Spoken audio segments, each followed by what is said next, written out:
can we expect from the meeting tomorrow between these two leaders?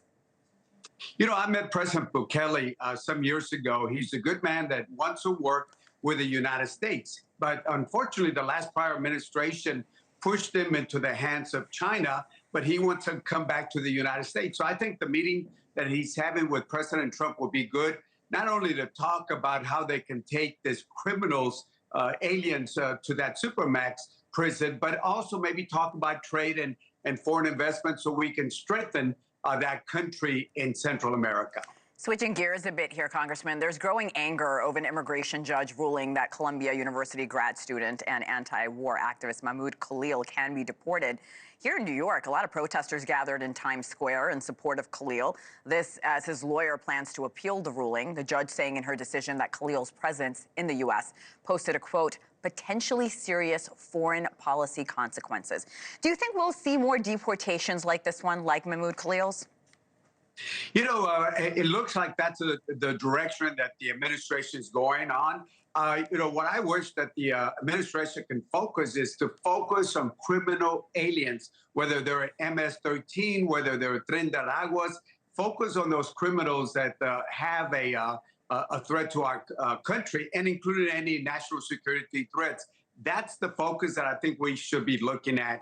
That case, as you know, it will be up in the judicial system, and we'll let the judicial system make that decision. Let's talk tariffs, sir. This morning, Republican Wisconsin Senator Ron Johnson joined the Hill Sunday right here on NewsNation. He talked about the president's use of tariffs. Here's what he said. I'm an unabashed free trader. I can understand that there could be some good uses for tariffs. President Trump has proven that. For example, when he threatened Mexico with tariffs, if they wouldn't cooperate with remain in Mexico, that helps secure the border. So there's certainly a use for it. But tariffs are a double-edged sword and a pretty blunt instrument. Many members of your party are against the tariffs imposed by the Trump administration. But could it be beneficial for the country if it's used in the way Senator Johnson described? Absolutely. Look, I'm also a free trader. I live here in Laredo, which is the largest port of entry or port in the whole United States. And I think I understand what the president's trying to do. He's trying to bring jobs back. He's trying to protect our industries. But at the same time, we cannot isolate our American industries. We got to make them stronger so where they can compete out there. Tariffs play a role in international trade, but you can't use them across the board. You got to be selective on how you use tariffs. But at the same time, we need to have a long-term strategy to have a national industrial policy. What incentives should we provide our companies so we can bring those jobs back into the United States? Sir, there's a New York Times photo. I want to show it to you and our viewers. It's of Michigan Governor Gretchen Whitmer, there it is, covering her face after visiting the Oval Office. We know she is largely outspoken against President Trump and is seen as a potential Democratic contender in the 2028 presidential race as a member of the same party. Why do you think she decided to take a photo like that? Again, it's making a lot of headlines. I thought I'd pose a question to you. Well, yeah, I think that's something you need to ask. Look, in the first Trump administration, I was there. I took pictures with the president.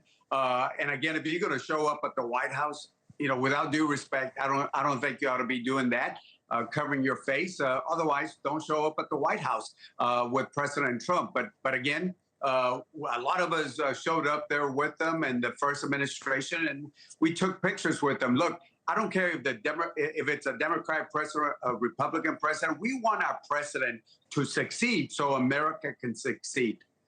This evening, progressives, Senator Bernie Sanders and Congresswoman Alexandria Ocasio-Cortez, they're continuing their Fighting Oligarchy tour. Tonight, it's in Salt Lake City, Utah. Now, Sanders also making an appearance at the Coachella Music Festival. Are they spreading the right message here? Do you think they're the future face of your party? Look, both of those individuals, I have respect for them. I disagree with them. They endorsed my opponent in the primaries twice. They tried to get me out of office. So, you know, I just have to say that as a Democrat, you know, there are the far left.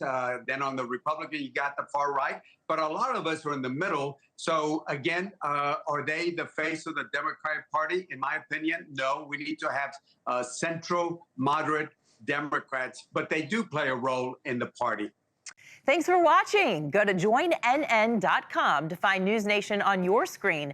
And don't forget to click the red subscribe button below to get more of News Nation's fact-driven, unbiased coverage.